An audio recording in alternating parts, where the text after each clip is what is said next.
Chaque année, le 6 décembre et le 9 mai, l'Église commémore la vie de notre Père parmi les saints, Nicolas le Merveilleux, archevêque de Myre en Lycie. Aujourd'hui, les précieuses reliques de Saint Nicolas sont enterrées à Bari, une ville du sud de l'Italie où, encore aujourd'hui, les reliques dégagent une huile parfumée et curative avec laquelle les malades sont oints et reçoivent la guérison. Chaque année, plusieurs milliers de pèlerins visitent Bari pour prier sur la tombe de Saint Nicolas et recevoir l'onction avec la précieuse huile odorante. Le pèlerin orthodoxe peut également choisir de vénérer Saint Nicolas à l'endroit même où le saint était archevêque et a vécu la majeure partie de sa vie miraculeuse, Myra en Lycie sur la côte méditerranéenne de la Turquie. En effet, de plus en plus de touristes russes prennent le temps de leurs vacances balnéaires dans les stations touristiques d'Anatolie pour visiter la basilique Saint-Nicolas, située dans la ville actuelle de Demre. Aujourd'hui une ville de province tranquille et poussiéreuse de 15 000 habitants, Demre se trouve à environ 90 km de la ville moderne d'Antalya, la capitale régionale qui compte plus d'1 million d'habitants. La route d'Antalya à Demre longe un littoral spectaculaire. Au sud se trouve le bleu étincelant de la Méditerranée, avec des falaises abruptes et des virages en épingle à cheveux à couper le souffle qui relient des villages de pêcheurs isolés et des criques de sable. Au nord, au-delà des forêts de pins, on aperçoit au loin les sommets des magnifiques montagnes de la chaîne de Taureau. Le bus public, partant de la ville d'Antalya toutes les heures, met environ 3h30 pour atteindre Demre, Myra. Cependant, la plupart des touristes russes visitent Demre comme un seul arrêt au cours d'une journée de visite qui comprend des arrêts pour la baignade et le pique-nique. Myra, une ville importante datant du 5e siècle avant J.C., tire son nom de l'arbre à myrrhe qui exsude une résine brun rougeâtre qui devient une précieuse myrrhe qui dans les temps anciens était un produit commercial précieux. Beaucoup d'hymnes pour Saint Nicolas soulignent le fait que Saint Nicolas était archevêque dans un lieu nommé d'après la myrrhe et que ses reliques dégagent une huile qui sent la myrrhe. Demre a un certain nombre d'anciens sites d'intérêt.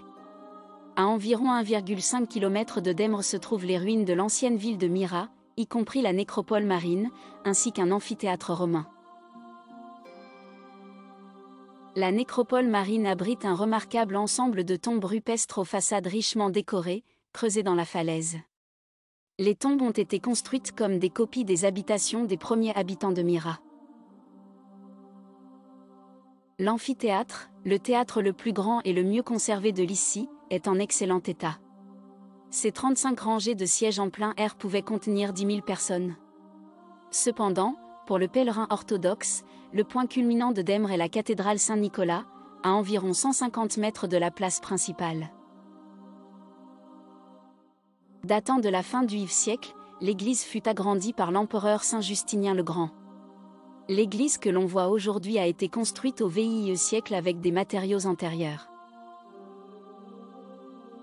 Demre est maintenant à l'intérieur des terres, mais au premier millénaire, il se trouvait sur la côte et était donc facilement sujet aux attaques des Sarrasins musulmans.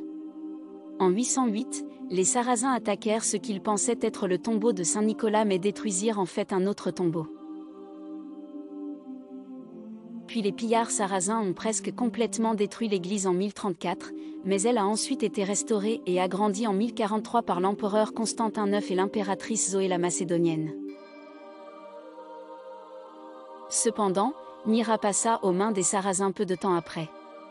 En 1087, à la suite d'un rêve miraculeux dans lequel Saint Nicolas révéla à un prêtre christique et juste à Bari, en Italie, que le saint désirait faire enlever ses reliques, les marchands italiens prirent les reliques myrrhe jaillissantes de Saint Nicolas. Par bateau de Lycie à Bari dans le sud de l'Italie, où les précieuses reliques subsistent à ce jour. En 1097, la Lycie fut reprise par les Byzantins et la population orthodoxe retourna à Myre. Malheureusement, à partir du XIIIe siècle, les édifices chrétiens de Myra ont été autorisés à se décomposer, en temps voulu, ont été recouverts par les sables mouvants de la rivière Miro.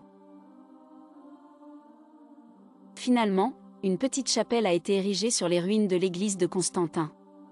Après quelques restaurations au XIXe siècle, ce n'est que dans les années 1920 que l'église est définitivement abandonnée par les orthodoxes.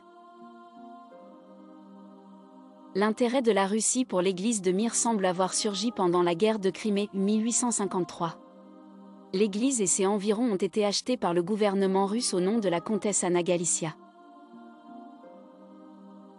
Cependant, quelques années plus tard, les dirigeants ottomans ont déclaré la vente nulle et non avenue, interprétant l'acquisition comme un moyen de promouvoir les objectifs politiques de la Russie.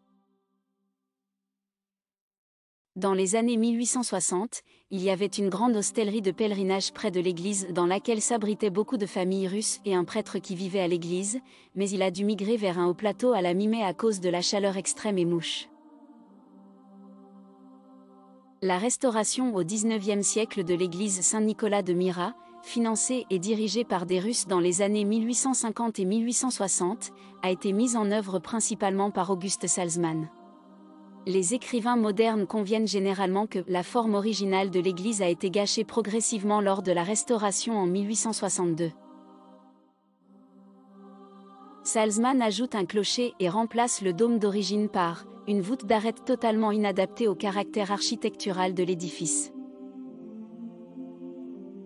Il existe des preuves que jusqu'en 1906, une petite communauté grecque vivait à Demre. Les bâtiments du monastère entourant l'église subsistaient encore et un prêtre s'abritant dans une chaumière en ruine était le seul dirigeant de l'église.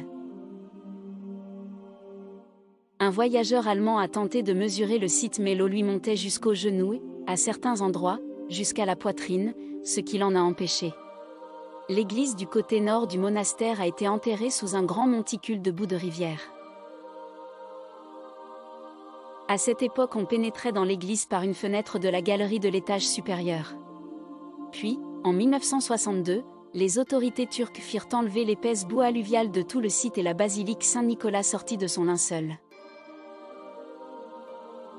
Depuis 1989, des fouilles et des restaurations sont en cours. C'est pourquoi aujourd'hui toute l'église est sous une couverture soutenue par des échafaudages. Il n'entre pas dans le cadre de cet article de décrire en détail l'architecture de l'église Saint-Nicolas de Myra.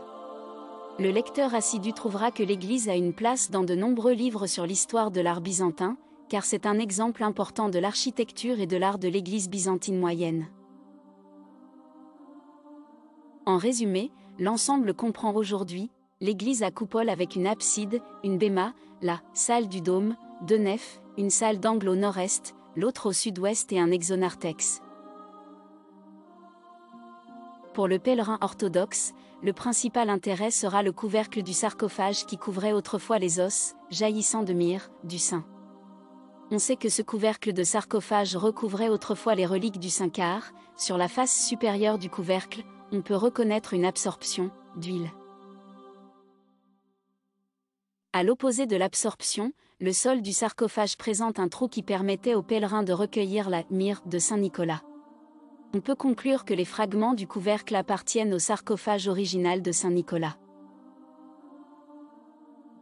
Aujourd'hui, les pèlerins orthodoxes, pour la plupart russes, font tranquillement la queue pour vénérer à leur tour le lieu de repos originel des ossements de Saint-Nicolas, allumer une bougie, en fait interdit par les Turcs, et toucher les pierres sacrées qui sont pour la plupart derrière un verre.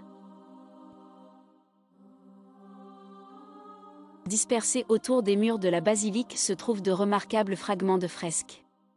Les sujets de ces peintures incluent le Sauveur, la scène mystique, la très sainte Mère de Dieu, des archanges, des saints guerriers, un stylite et divers autres saints, dont saint Paul l'apôtre, saint Dioscoride et le prophète Habacuc.